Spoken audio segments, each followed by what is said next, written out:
terima kasih moderator atas kesempatan yang diberikan. Sebelumnya, perkenalkan teman-teman, nama saya Nur Ramadhania. Teman-teman bisa panggil saya Nurul.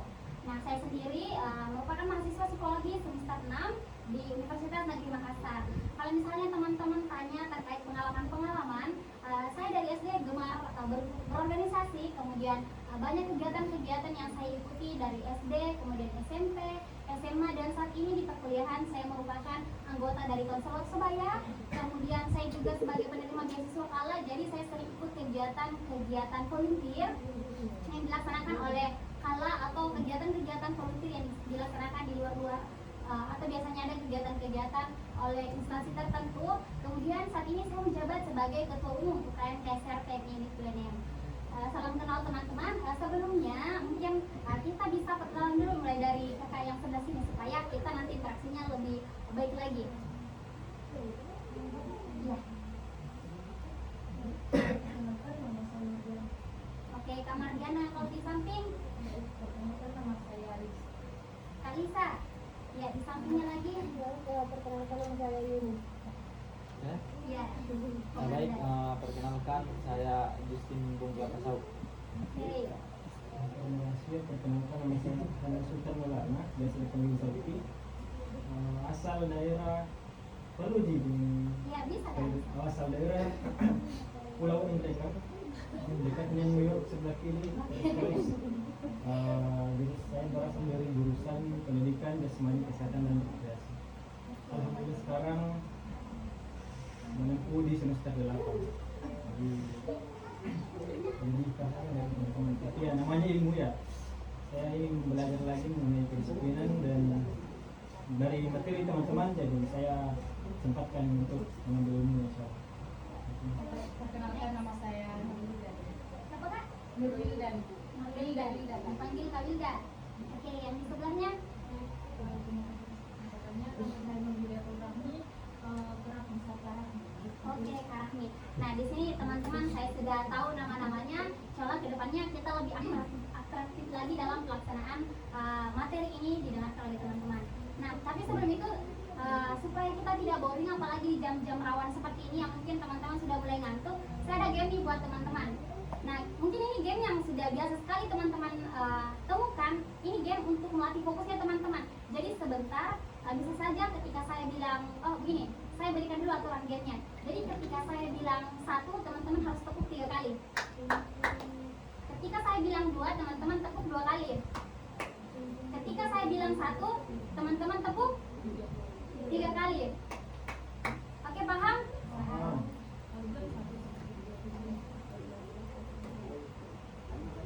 Ketika saya bilang 1, tepuk 3 kali. Ketika saya bilang 2, tepuk 2 kali. Ketika saya bilang 3, tepuk 1 kali. Oke. Saya bilang 1. Oke. 2, 1. 1. Kali 1, 3. 2, 2. 3, 1. 3. 1, 2. Oke, jadi selama proses teman-teman mendengarkan materi, saya akan memberikan instruksi ini untuk melatih dan mengetahui bagaimana fokusnya teman-teman. Apakah teman-teman masih fokus atau sudah mulai mengantuk? Oke? Oke. Nah, kesempatan kali ini saya akan menjelaskan terkait kedisiplinan dan ketaatan. Kalau misalnya berbicara tentang kedisiplinan dan ketaatan, tentu saja Menwa ini sudah sangat terkenal di kalangan luar bahwa Menwa ini sangat disiplin dan sangat taat ya. Saya pun merasa insecure tadi kayak, aduh mau bawakan materi ini di anak-anak Menwa rasanya kayak, gimana ya? Kayaknya mereka lebih mumpuni untuk memberikan kita materi terkait ini. Tapi tidak apa-apa, di sini kita akan sharing-sharing, kita membagi pengalaman masing-masing.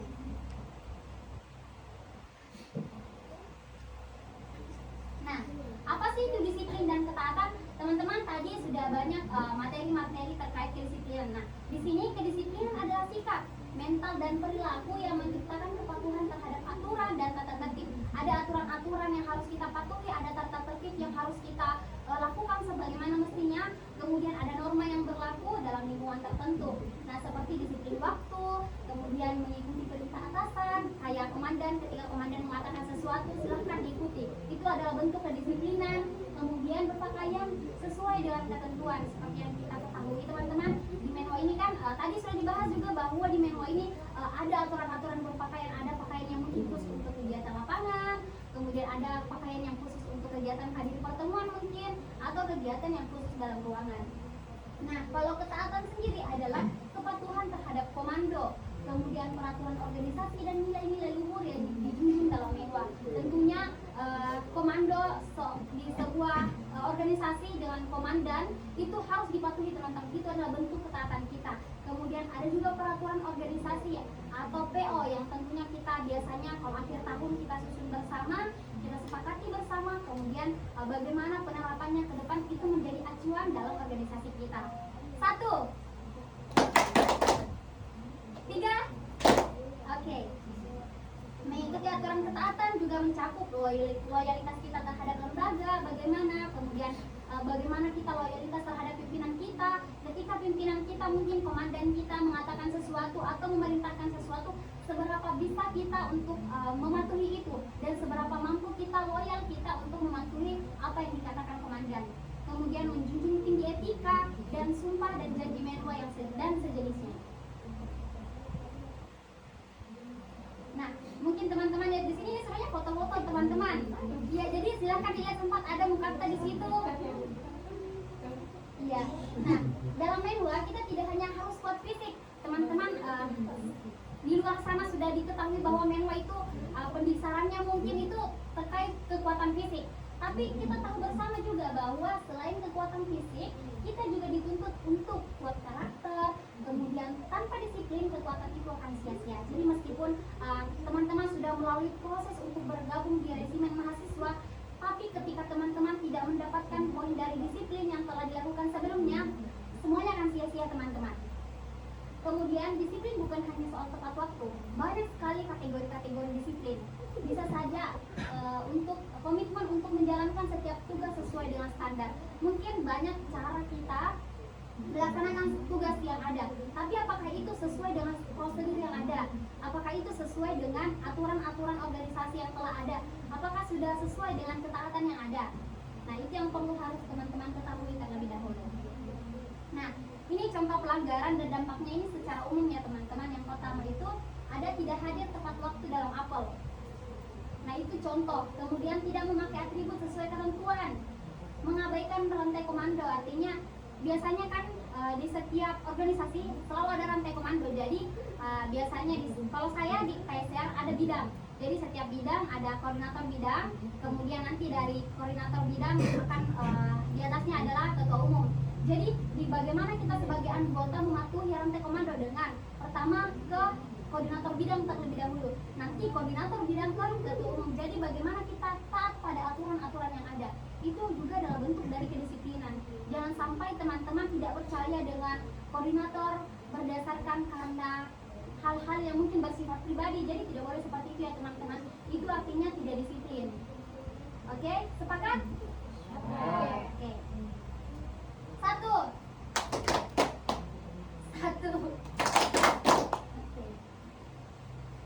Nah, lalu bagaimana langkah yang bisa dilakukan? Teman-teman, saya mau tanya dulu nih. Selama bergabung di resimen mahasiswa ini berapa kali sih seberapa sering sih teman-teman membaca peraturan organisasi yang ada? Ayo. Karena seperti yang kita tahu, peraturan organisasi itu sesuatu hal yang mungkin cukup membosankan ketika kita mau baca-baca di waktu-waktu santai. Jadi saya mau tahu dulu nih, seberapa sering teman-teman membaca peraturan organisasi? Ada yang mungkin selama menjadi anggota sekitar hampir 50 kali? Angkat tangan. Kalau 40 kali? Atau 30 kali deh? 20? 10?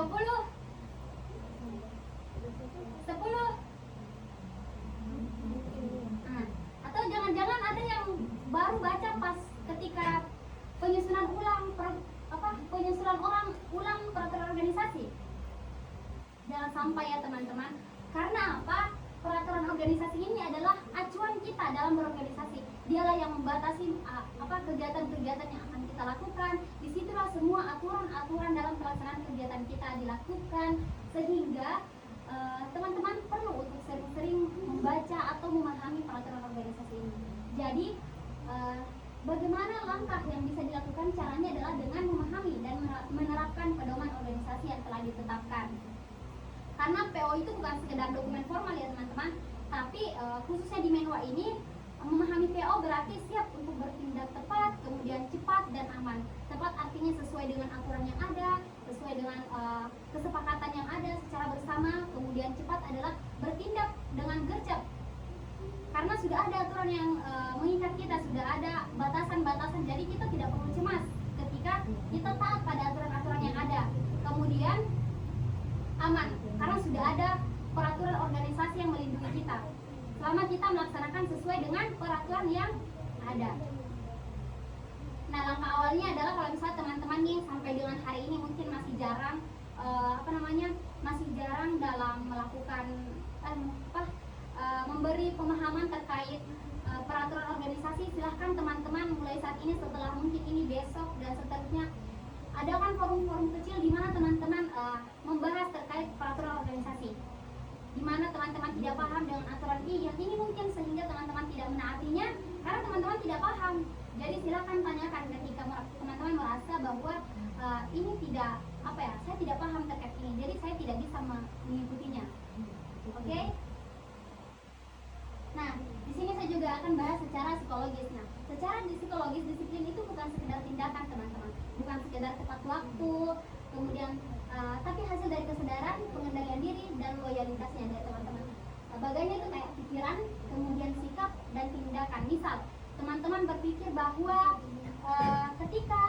bahwa waktu adalah, misal teman-teman berpikir bahwa waktu adalah hal yang berharga. Ketika saya terlambat akan merugikan orang lain dan diri saya sendiri, sehingga teman-teman akan bersikap untuk berusaha teman-teman akan bersikap untuk selalu tepat waktu, mengerjakan hal-hal dengan tepat waktu, dan tindakan teman-teman ketika ada tugas, teman-teman akan langsung melaksanakannya. Ketika ada arahan untuk kumpul jam segini, teman-teman akan datang 10 menit sebelum jam yang ditetapkan. Jadi yang harus diperhatikan adalah bagaimana pola pikir dari teman-teman.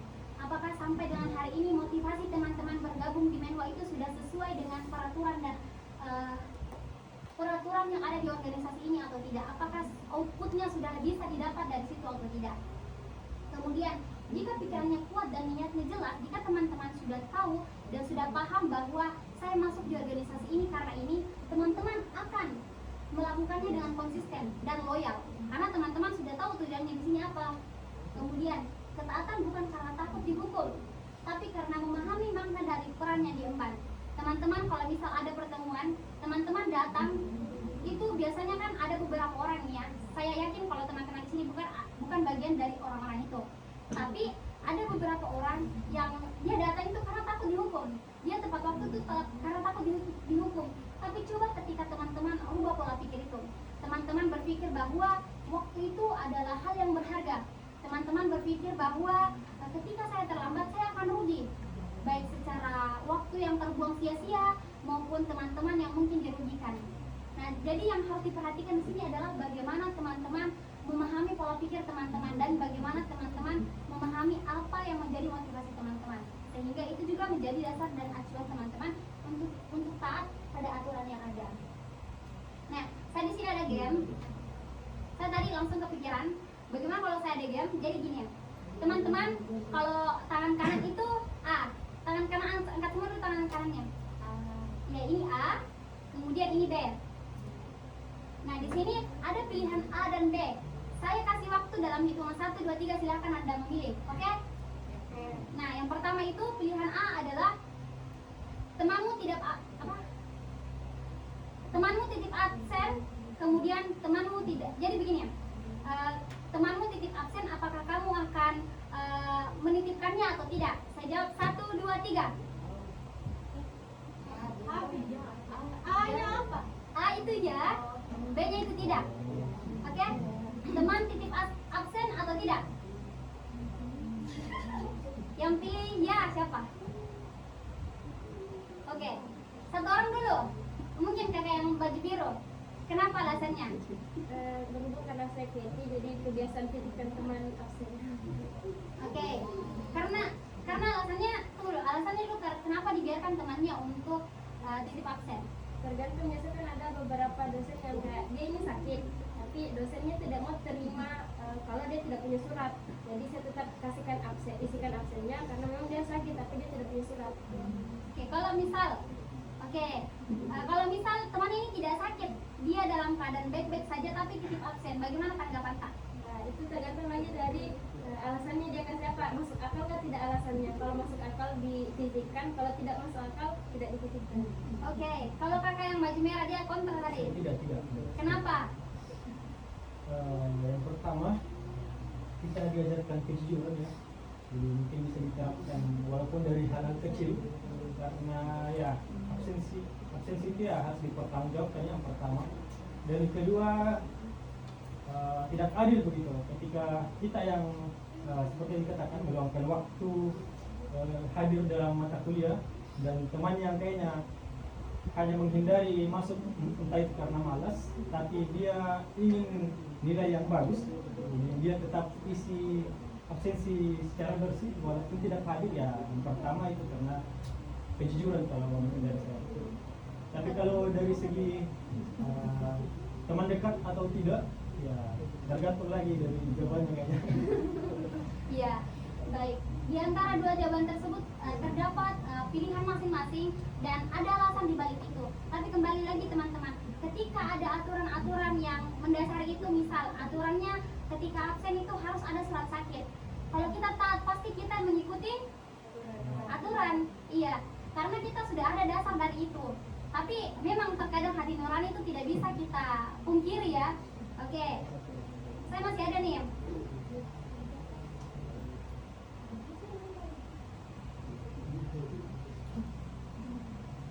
Kalau belajar sesuai jadwal A, kalau belajar hanya saat mepet ujian B. Oke? A itu kanan, B itu kiri. Hitungan 1, 2, 3. Pertanyaannya adalah belajar sesuai jadwal atau belajar hanya saat mepet ujian. 1, 2, 3. Oke. Ini yang dari yang pilih A. Tadi yang pilih kanan. Oke, karena kebanyakan pilih B, satu orang yang mewakili komandan mungkin. Yang pertama itu belajar sesuai jadwal, yang kedua adalah belajar ketika mepet ujian. Belajar saat mepet ujian. Iya, kenapa itu komandan? Karena ketika belajar saat mepet ujian, pelajaran itu masih fresh, masih segar-segar. Menurut saya, mungkin ini alasannya. Oke, mungkin kakak. Kita akan cari perspektif yang lain. Sama, yang kakak di sebelah saya. Mau belajar sebelum ujian karena materinya itu lebih berat. Ketika saya belajar sebelum-sebelumnya persiapan dirinya untuk ujian yang akan datang itu bilang dengan sendirinya. Jadi dekat-dekat lah belajar. Oke, nah tadi sudah ada 3 tanggapan yang hampir mirip ya, mirip di mana dia lebih memilih kalau belajar mepet ujian karena lebih fresh ingatannya. Tapi teman-teman harus ketahui bahwa belajar jauh sebelum pelaksanaan ujian adalah teman-teman akan jauh lebih paham secara bukan ingatan ya, tapi bukan kehafalan, tapi ingatan. Jadi teman-teman bukan menghafal ketika teman-teman jauh sebelum pelaksanaan ujian itu untuk belajar. Karena teman-teman ingat detail-detail dari hal-hal kecil yang pernah dilakukan sebelumnya, dipelajari sebelumnya. Tapi ketika teman-teman melakukan belajar ketika mepet ujian, yang teman-teman ingat adalah apa yang dipelajari saat itu dan setelahnya akan lupa. Kurang lebih seperti itu. Ini gambaran umumnya, tapi memang tidak salah juga pemikiran yang teman-teman. Kalau misal fokusnya kita adalah untuk bagus di nilai ujiannya, tapi secara pemahaman jangka panjang mungkin kurang. Tapi kembali lagi sama bagaimana teman-teman berpola pikir atau mencoba memahami hal tersebut. Oke, next. 1,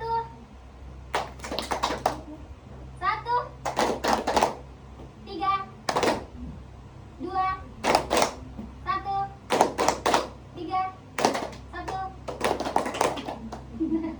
Oke. Nah, di sini ada teori motivasi atau self determination theory ya. Nah, ketaatan itu bukan hanya karena paksaan teman-teman, tetapi dapat tumbuh dari motivasi internal. Itu yang tadi saya katakan bahwa teman-teman harus utamakan dulu apa sih motivasi teman-teman untuk bergabung di Menwa, di resimen mahasiswa ini, dan apa sih tujuan teman-teman untuk melakukan disiplin itu atau taat pada aturan itu. Jika individu merasa aturan itu tidak masuk akal, adil dan mendukung tujuan bersama, tentu teman-teman tidak akan patuh pada aturan itu. Itulah kenapa teman-teman perlu memahami peraturan organisasi yang ada supaya teman-teman lebih paham terhadap apa yang akan teman-teman lakukan ke depannya. Cocok jika saya mengikuti peraturan ini dengan memakai pakaian lapangan ketika berkegiatan lapangan, tapi gerah Kak, tapi apa sih manfaatnya? Ketika teman-teman tidak mendapatkan manfaat itu, teman-teman pasti tidak akan mematuhinya karena teman-teman merasa tidak begini aja deh, lebih bagus Kak begini. Tapi coba ketika teman-teman paham terkait hal yang teman-teman peroleh dari itu, output positif yang teman-teman dapatkan, maka teman-teman akan melaksanakan itu. Kemudian, psikologi menunjukkan bahwa orang lebih patuh bila aturan jelas dan konsisten. Ketika teman-teman paham peraturan organisasi yang ada, teman-teman akan taat akan hal tersebut. Kejelasan mengurangi ambiguitas sehingga anggota bisa fokus pada pelaksanaan tugas dan bukan pada ketidakpastian. Teman-teman karena sudah pasti, sudah paham, sudah jelas terkait peraturan organisasinya, sudah paham terkait kenapa saya harus taat pada aturan-aturan ini, maka teman-teman akan fokus pada pelaksanaannya karena sudah paham. Nah, di sini ada refleksi diri yang tapi sebenarnya dari 3 pertanyaan ini saya masih ada beberapa pertanyaan lagi. Jadi silakan teman-teman sediakan pulpennya dan kertasnya.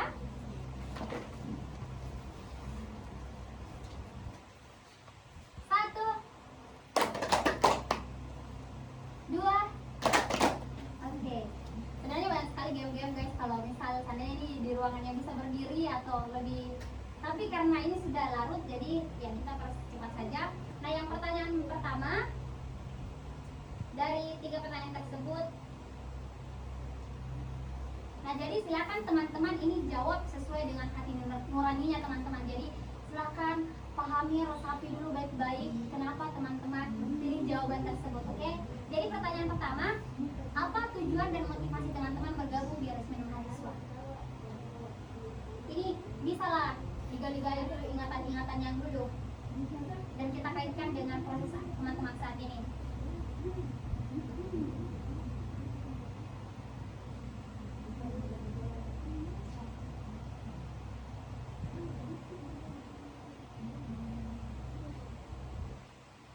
Saya kasih waktu 2 menit ya.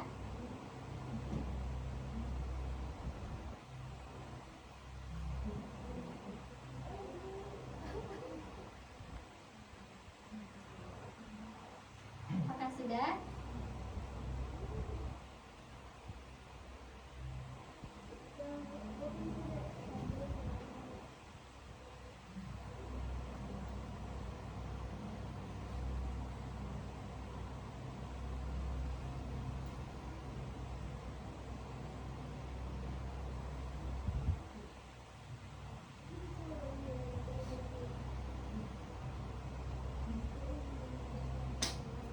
Apakah sudah teman-teman?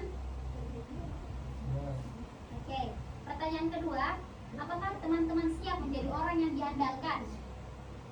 Dan jelaskan alasannya, sesingkat aja.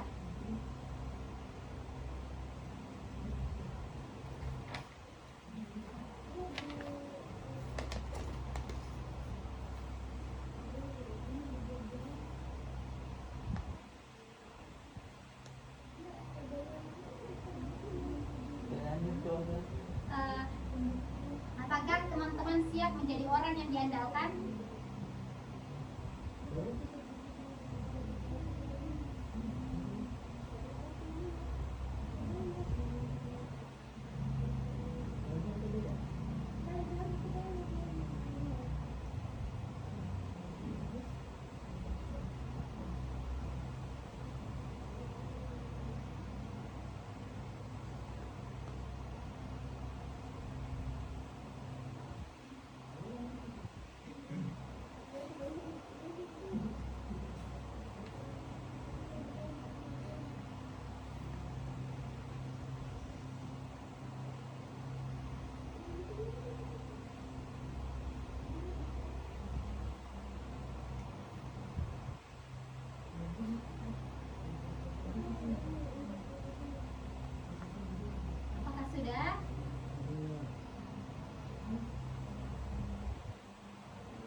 siap menahan ego demi tim.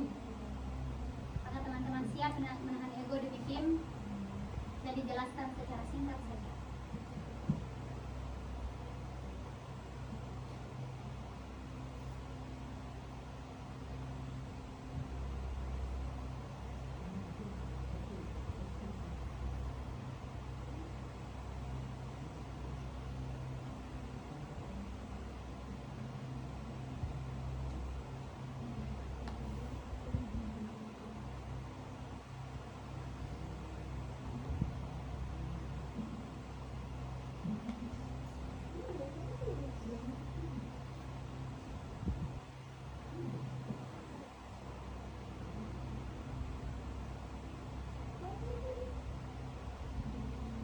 Sudah?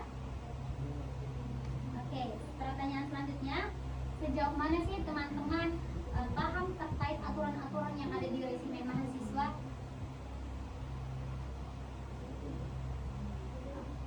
Mungkin kurang paham karena hal ini, atau sangat paham karena ini. Apa tadi? Sejauh mana sih teman-teman paham terhadap aturan-aturan yang ada di luar?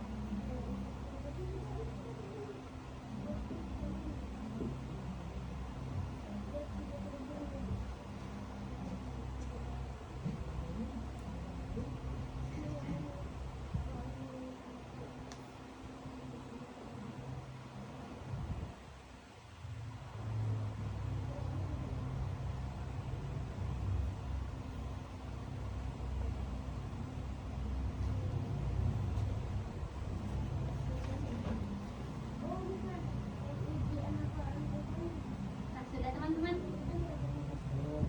Oke, dan pertanyaan terakhir, apakah teman-teman siap berubah menjadi orang yang disiplin dan taat pada aturan?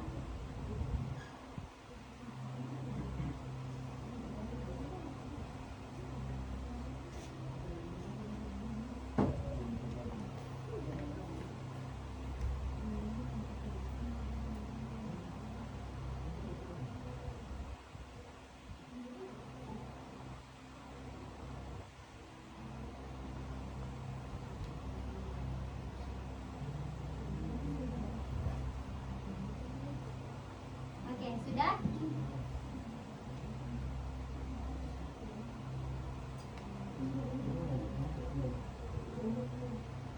Nah, jika sudah teman-teman silahkan diperhatikan jawaban yang teman-teman berikan pada diri teman-teman sendiri.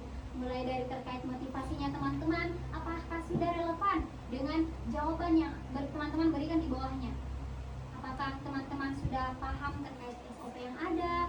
Apakah teman-teman siap menahan ego demi tim dan sejenisnya?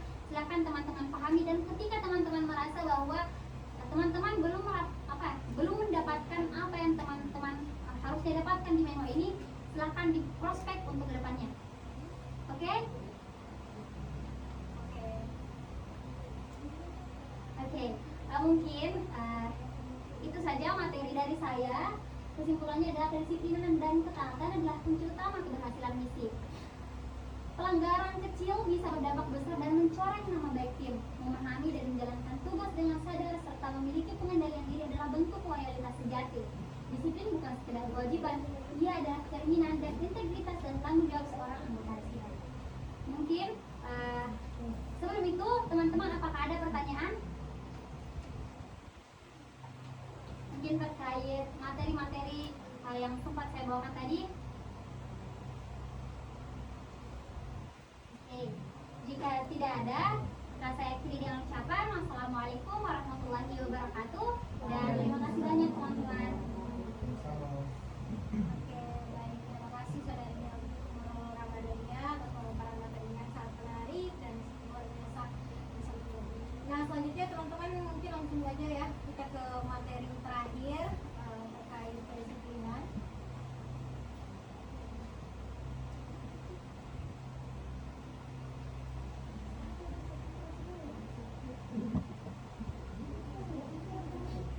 Baik, terima kasih atas kesempatannya moderator. Sebelum saya memulai presentasi, saya izin memperkenalkan diri terlebih dahulu. Perkenalkan, nama saya Nur Ramadhani. Saya merupakan mahasiswi Fakultas Psikologi semester 6. Saya berasal dari Luwu Timur. Saya merupakan merupakan penerima beasiswa KALA sejak tahun 2022 dan kesibukan saya saat ini berkuliah dan mengikuti volunteer dari KALA dan volunteer dari beberapa dua kampus. Oke, baik. Pada kesempatan kali ini saya akan mempresentasikan mengenai membangun disiplin kolektif dari individu ke regu. Tadi sudah dijelaskan sebelumnya apa sih itu disiplin, jadi saya akan menjelaskan ulang bahwa disiplin itu bisa seperti kepatuhan untuk menghormati dan melaksanakan suatu sistem yang mengharuskan seseorang untuk tunduk pada keputusan, perintah, atau peraturan yang berlaku. Dengan kata lain, disiplin mencerminkan sikap taat terhadap aturan dan ketentuan yang telah ditetapkan dalam suatu lingkungan atau organisasi. Di sini saya akan bahas mengenai dua disiplin, yakni disiplin individu dan disiplin kolektif. Jadi disiplin individu itu adalah bentuk kedisiplinan yang muncul dari dalam diri seseorang. Jadi dia itu sifatnya internal, tanpa perlu pengawasan atau paksaan dari luar. Disiplin ini biasa disebut disiplin pribadi atau disiplin diri. Selanjutnya disiplin kolektif. Nah, disiplin kolektif ini berkaitan dengan pembentukan sikap dan perilaku disiplin yang dijalankan secara bersama-sama oleh anggota untuk tujuan bersama. Nah, disiplin kolektif ini mencakup kepatuhan terhadap aturan, tata tertib, serta pelaksanaan tugas dan tanggung jawab secara kolektif dalam sebuah organisasi. Jadi seperti yang saya bilang tadi bahwa disiplin itu berasal dari dalam diri kita sendiri. Ada beberapa faktor, yang ada 3. Yang pertama itu kesadaran, yaitu kita mampu mengenali apa yang seharusnya kita lakukan. Yang kedua itu kemauan, yaitu dorongan untuk bertindak sesuai dengan kesadaran tersebut. Yang ketiga itu kita selalu berkomitmen, yaitu keteguhan untuk terus mematuhi aturan atau nilai-nilai yang telah kita yakini. Selanjutnya ada mengenai ciri-ciri disiplin kolektif. Nah, ada 4 ciri-ciri disiplin kolektif. Yang pertama itu dia bersifat eksternal, dipengaruhi oleh lingkungan sosial seperti tekanan kelompok dan norma masyarakat. Yang kedua itu kesadaran bersama. Jadi disiplin kolektif ini muncul dari kesadaran untuk menjaga keteraturan dan harmoni dalam sebuah kelompok. Yang ketiga itu disiplin kolektif itu memiliki sanksi sosial. Jadi pelanggaran terhadap disiplin kolektif biasanya mendapatkan sanksi sosial seperti teguran, pengucilan, ataupun hukuman korban. Selanjutnya disiplin kolektif ini memiliki tujuan bersama. Jadi disiplin kolektif ini bertujuan untuk mencapai kepentingan dan tujuan bersama dalam kelompok atau suatu masyarakat. Selanjutnya ada mengenai manfaat disiplin kolektif. Nah, disiplin kolektif memiliki 4 manfaat. Yang pertama itu menciptakan keteraturan. Nah, disiplin kolektif ini membantu menciptakan lingkungan yang tertib dan teratur. Karena kan tadi saya sudah jelaskan bahwa disiplin kolektif ini dia kayak berada dalam di suatu organisasi. Salah satunya di Menua ini bisa disebut sebagai disiplin kolektif. Jadi disiplin kolektif itu muncul untuk menciptakan lingkungan yang tertib dan teratur. Yang kedua itu untuk meningkatkan kerjasama, mendorong kerjasama antar kelompok untuk mencapai tujuan bersama. Yang ketiga, disiplin kolektif ini bisa memunculkan rasa tanggung jawab, yaitu untuk membangun kesadaran akan pentingnya peran individu dalam suatu kelompok. Yang keempat yaitu untuk mencegah konflik sosial. Nah, dengan adanya aturan yang ditaati bersama, potensi konflik dapat diminimalisir. Contohnya kalau misal kita disiplin kolektif tadi diberikan contoh oleh Miksya yang kayak beban kelompok itu, kalau misal ada suatu kelompok, ada satu orang yang beban, maka itu akan memunculkan konflik sosial. Nah, cara untuk tidak memunculkan konflik sosial itu kita harus meyakinkan diri kita untuk selalu menjadi orang yang disiplin kolektif. Selanjutnya ini adalah ringkasan antara perbedaan dari disiplin individu dan kolektif.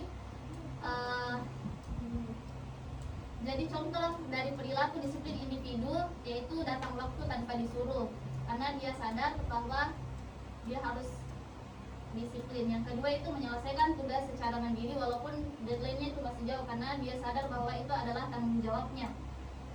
Contoh dari perilaku disiplin kolektif itu mematuhi jadwal regu, memakai atribut-atribut yang ada di organisasi, melapor pada pimpinan pada saat adanya pelanggaran.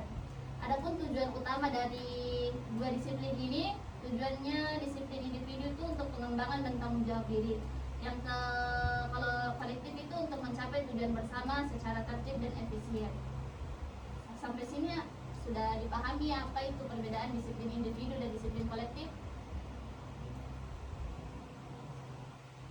Selanjutnya tugas teman-teman itu ambil kertas dan pena. Pengerjaannya itu selama 7 sampai 10 menit.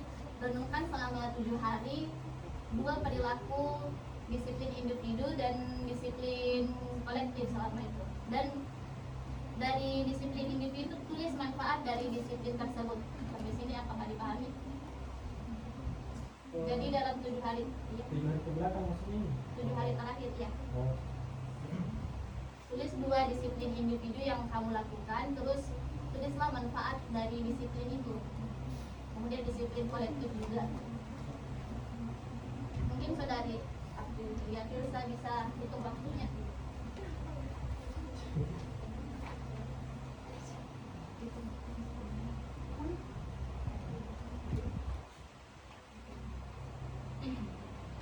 Dua disiplin individu dan 2 disiplin secara kolektif.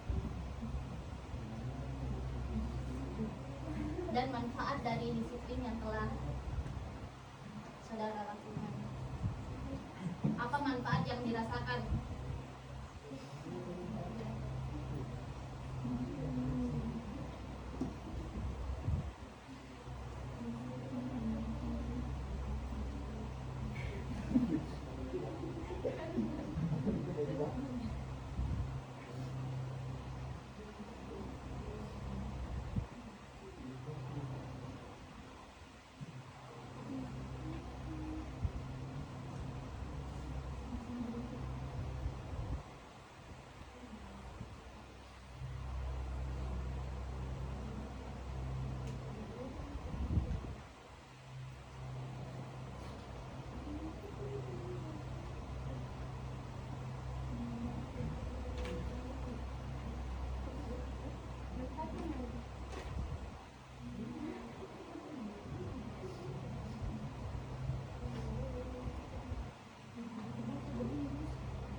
anggota Kak itu Rahmi bisa mungkin membacakan dari disiplin individu yang sudah dilakukan 7 hari terakhir ya, sama manfaat.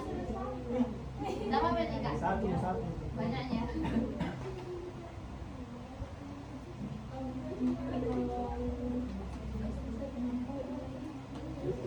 Kalau disiplin individu itu Kak, bangun tepat waktu, Ya. manfaatnya itu manfaatnya itu kalau kita bangun tepat waktu Kak, kita masih memiliki banyak waktu untuk melakukan kegiatan lain sebelum melakukan kegiatan yang lebih penting itu kita mau pendamping. Enggak apa-apa tuh Kak. Terus disiplin kolektif itu menghadiri rapat secara tepat waktu. Manfaatnya itu dapat saling menghargai dan meningkatkan disiplin. Jadi itulah tadi dipanggil kakak siapa? Oke, itulah pembacaan refleksi diri dari Kak Rahma. Saya ucapkan, saya berikan oh Kak Rahmi, saya ucapkan bisa terima kasih. Selanjutnya saya akan meminta peluntur dari Kak Lisa. Boleh Kak Lisa bacakan refleksi dirinya selama 7 hari terakhir mengenai disiplin individu yang dilakukan. Dalam hal ini kita mengerjakan tugas sebelum waktunya, itu manfaatnya itu Kak tidak mendesak, tidak keteteran, sama tidak terlalu buru-buru. Oke, baik. Yang kolektif itu Kak mengerjakan tugas kelompok bersama. Dan manfaatnya itu Kak memahami materi saat presentasi. Baru satu kolektifnya. Sama datang rapat Kak tidak waktu. Oke, baik. Jadi itu tadi dari Kak Lisa mengenai refleksi dirinya mengenai 7 hari terakhir.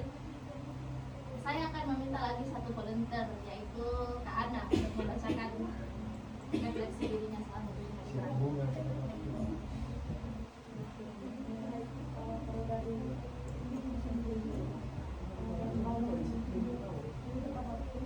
Ya.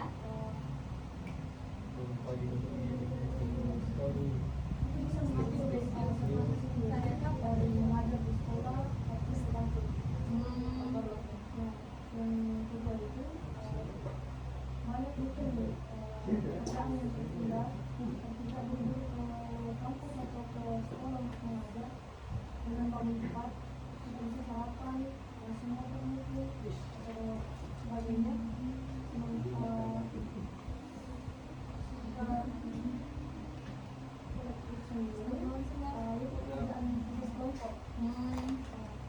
kita sudah dibagikan masing-masing materi tertentu yang bisa mengerjakan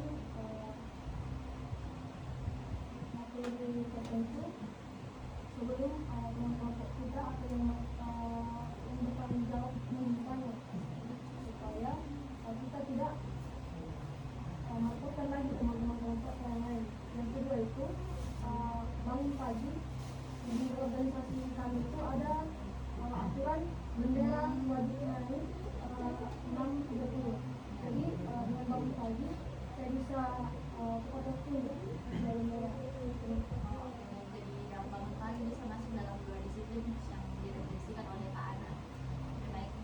Itulah refleksi dari Kak Ana. Saya ucapkan terima kasih. Selanjutnya kita akan masuk mengenai materi bagaimana cara membangun budaya disiplin dalam regu atau satuan.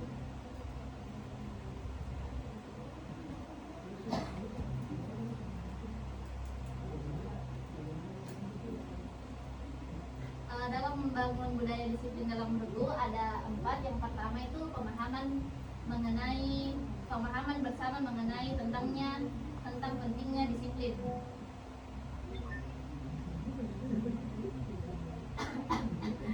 Jadi langkah awal yang telah disepakati, cara membangun budaya disiplin itu adalah memastikan seluruh anggotanya memiliki pemahaman yang sama mengenai arti dan pentingnya disiplin. Nah, hal ini dapat dicapai melalui diskusi kelompok, pelatihan, atau sosialisasi nilai-nilai kedisiplinan yang relevan dengan tujuan kelompok atau satuan. Jadi cara membangun budaya disiplin itu kita harus memastikan semua anggota dalam organisasi paham tentang apa pentingnya itu disiplin. Hal ini bisa diberikan pada saat awal pengkaderan atau pada saat masa menjabat di awal. Selanjutnya yang kedua itu menegakkan aturan secara konsisten. Jadi aturan yang telah disepakati bersama harus ditegakkan secara konsisten tanpa pandang bulu. Konsisten dapat dalam penegakan aturan akan membangun kepercayaan dan rasa keadilan di antara anggota. Keteladanan dari kepemimpinan sangat penting dalam hal ini karena perilaku pemimpin akan menjadi acuan bagi kelompoknya. Tadi juga sudah beberapa disebutkan bahwa pemimpin itu akan menjadi contoh bagi anggota-anggota yang ada di organisasinya. Jadi selanjutnya ini penegakan aturan secara konsisten itu tidak, kalau misal ada aturan yang sudah dibuat dari awal itu harus penegakan aturan secara konsisten. Misal ada aturan yang dibuat dari awal itu kalau di tengah jalan itu biasa kayak tidak terlalu berjalan nih, makanya itu mungkin biasa direvisi lagi aturannya. Selanjutnya yang ketiga yaitu sistem penghargaan dan sanksi yang adil. Menerapkan sistem penghargaan bagi anggota yang menunjukkan perilaku disiplin dan sanksi yang adil bagi pelanggaran dapat memotivasi anggota untuk mematuhi aturan. Jadi mungkin kalau untuk membangun budaya disiplin itu jangan memberikan sistem reward atau punishment. Jadi kalau misal ada kayak anggota dia sering tepat waktu, mungkin bisa diberikan reward berupa ujian atau mungkin ada penghargaan lainnya. Selanjutnya jika ada kayak anggota yang tidak disiplin atau tidak menaati aturan, mungkin bisa diberikan teguran atau hukuman. Selanjutnya itu cara membangun budaya disiplin. Yang keempat itu berkali-kali disebutkan bahwa itu berasal dari keteladanan dari seorang pemimpin atau anggota senior. Selanjutnya ada teknik saling mengingatkan dan membentuk iklim untuk saling menjaga antar anggota. Nah, membangun budaya saling mengingatkan dan menjaga antar anggota dalam suatu regu itu merupakan suatu sangat penting untuk menciptakan lingkungan yang solid, disiplin, dan harmonis. Ada 4 cara untuk membentuk iklim saling jaga antar anggota. Yang pertama itu menciptakan komunikasi terbuka dan rasa percaya. Nah, kita sebagai sesama anggota harus saling mendorong komunikasi yang terbuka dan transparan antar anggota, baik secara formal maupun informal.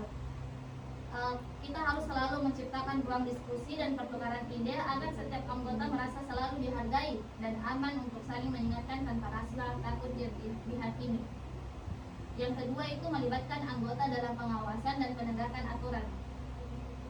Jadi kita harus selalu melibatkan anggota dalam mekanisme pengawasan, misalnya dalam membentuk tim kecil atau piket yang bertugas memantau dan mengingatkan tugas atau aturan yang harus ditaati. Yang ketiga itu keteladanan dan keterlibatan aktif. Nah, pemimpin dan anggota senior harus menjadi teladan dalam saling mengingatkan dengan cara yang santun dan membangun sehingga tercipta iklim yang saling jaga dan positif dan berkelanjutan.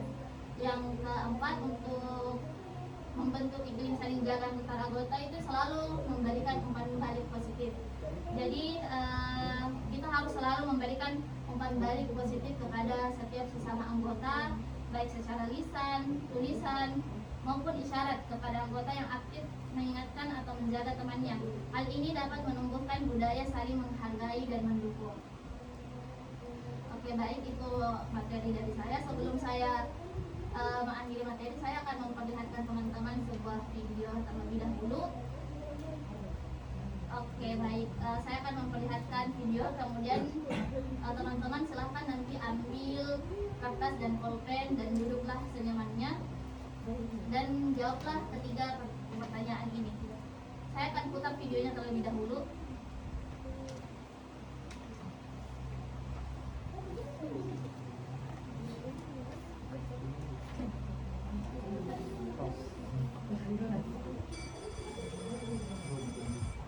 Anak-anak, jangan lupa ya mengerjakan PR yang sudah ibu minta. Besok akan tugas. Anda tidak bersiap pulang. 3 pertanyaan dari video ini. Aina, sebelum pulang kita bermain dulu yuk dengan teman-teman yang lain. Nanti kita kan ada PR dari guru, nanti kalau kita sempat kerjain gimana? Sebentar saja kok Ina, tidak sampai sore. Tidak aku mau pulang saja, mau langsung mengerjakan PR sampai besok Andi. Jadi dari video ini nanti dia termasuk ke disiplin apa? Itu salah satu pertanyaannya.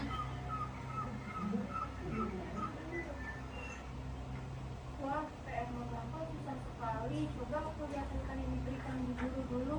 Harus banget nih mengerjakannya sampai bisa. Oh iya, soal ini kan sudah pernah dicontohkan ke guru. Untung tadi aku memeriksanya dulu. Sore, akhirnya selesai juga. Mudah-mudahan dapat nilai bagus. Wah, masih sore nih, masih bisa istirahat. Untung tadi aku tidak ikut Andi demam. Kalau ikut, bisa-bisa aku belum selesai mengerjakan PR.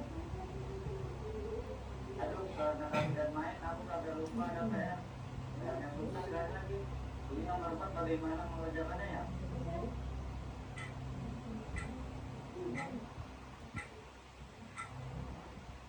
Ya ampun, sudah pukul 10 lagi. Sudah langsung mengasal saja isinya. Habis aku tidak tahu bagaimana mengerjakannya.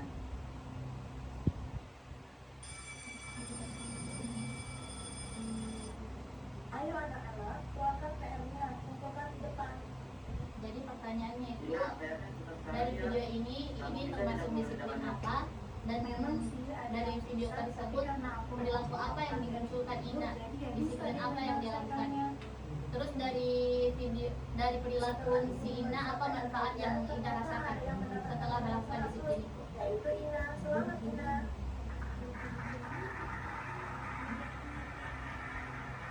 Selamat ya Ina, kamu mendapatkan nilai bagus. Kamu pasti belajar dengan sungguh-sungguh. Terima kasih Bu. Iya, saya memang mengerjakan PR dengan sungguh-sungguh. Karena belajar dengan giat, saya dapat nilai 100. Saya senang sekali. Baiklah Ina, kamu boleh kembali ke tempat dulu. Wah Ina, selamat ya, kamu dapat nilai 100. Coba saja kalau kemarin aku tidak main dulu sebelum mengerjakan PR, pasti aku juga dapat nilai bagus. Iya Andi, namanya kalau ada PR harus dikerjakan dulu baru bermain. Kamu juga harus kerja keras ya mengerjakan PR-nya. Jangan hanya karena susah lalu putus asa tidak mau mengerjakan lagi. Pokoknya harus semangat ya. Oke baik, jadi itulah beberapa cuplikan mengenai salah satu contoh dari disiplin yang telah saya jelaskan tadi. Silahkan teman-teman menuliskan dari video tersebut itu termasuk disiplin apa, disiplin individu kah atau disiplin kolektif.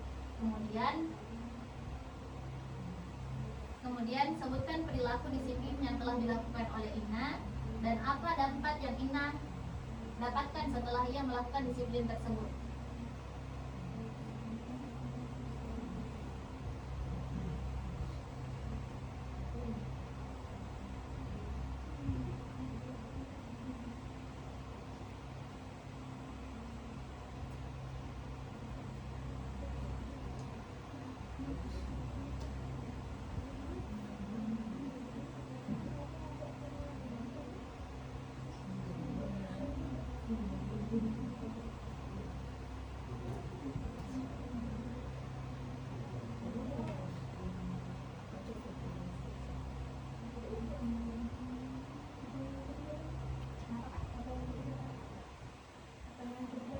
Pertanyaan ketiga, apa dampak dari Ina dapatkan setelah ia melakukan disiplin tersebut?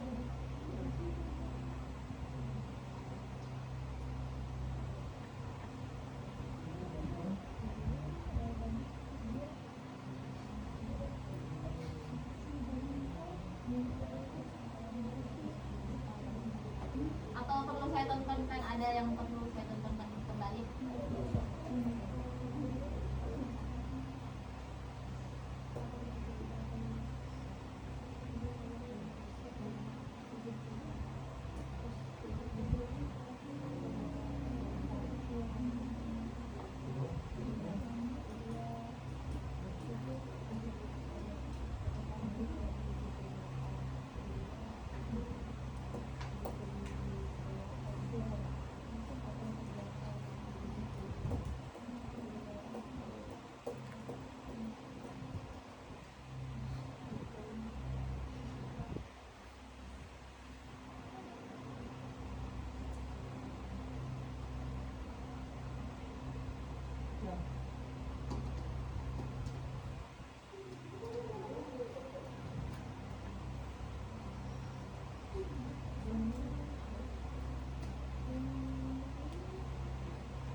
ada teman-teman. Ya.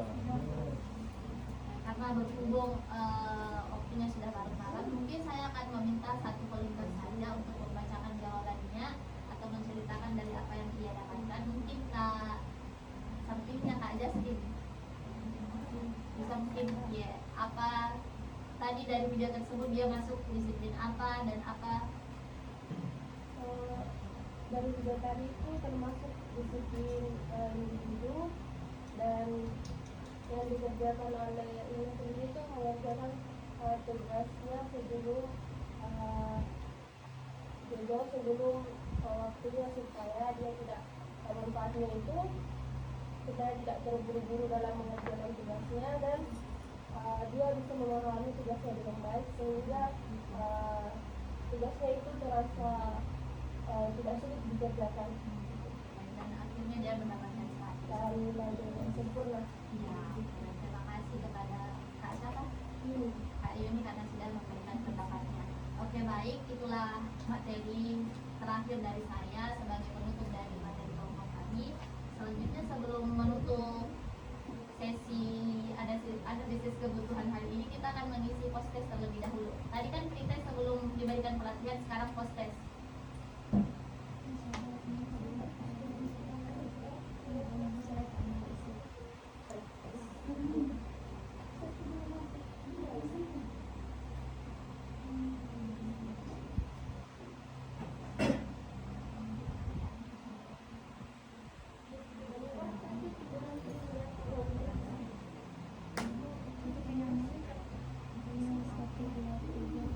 Waktu pekerjaannya 15 menit, tapi bisa secepatnya jika teman-teman sudah selesai.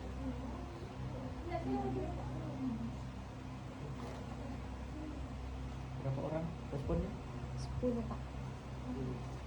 Ada isi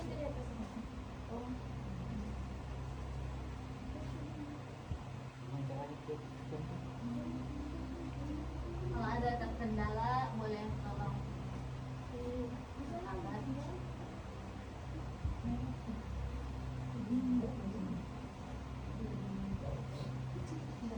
Ada begitu.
bagi kita.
Apakah sudah selesai semuanya mengerjakan post test?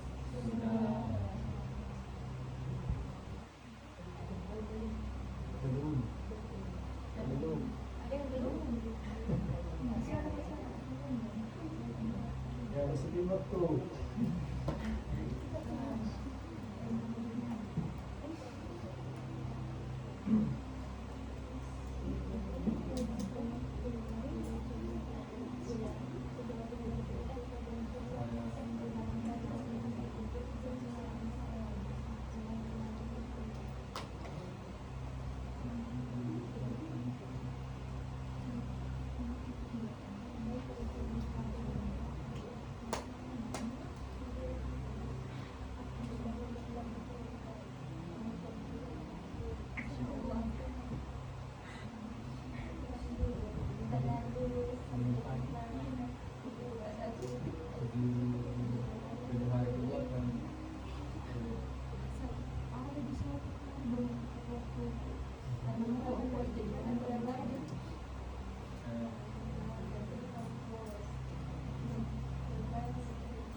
Kira satu hari.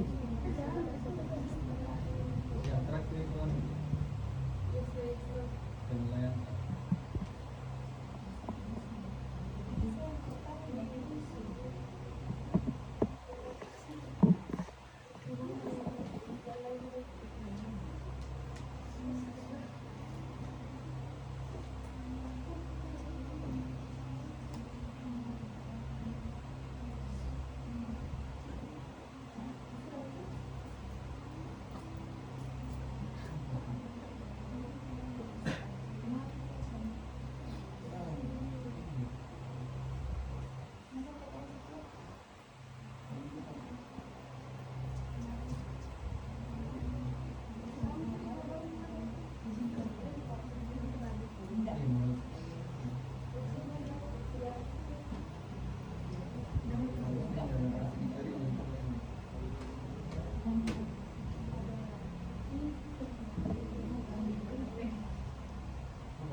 kami juga berharap teman-teman dapat menambah pengetahuannya terkait kedisiplinan itu. Ternyata kedisiplinan itu tidak hanya berpatok pada aturan, tapi ternyata ada kedisiplinan lainnya, baik itu emosi, kognisi, dan lain-lain. Nah teman-teman, kami harapkan juga teman-teman bisa meningkatkan kedisiplinannya dan juga mengaplikasikan apapun yang kami ajarkan sebelumnya, khususnya terkait kedisiplinan, time management, terus ketaatan dalam organisasi maupun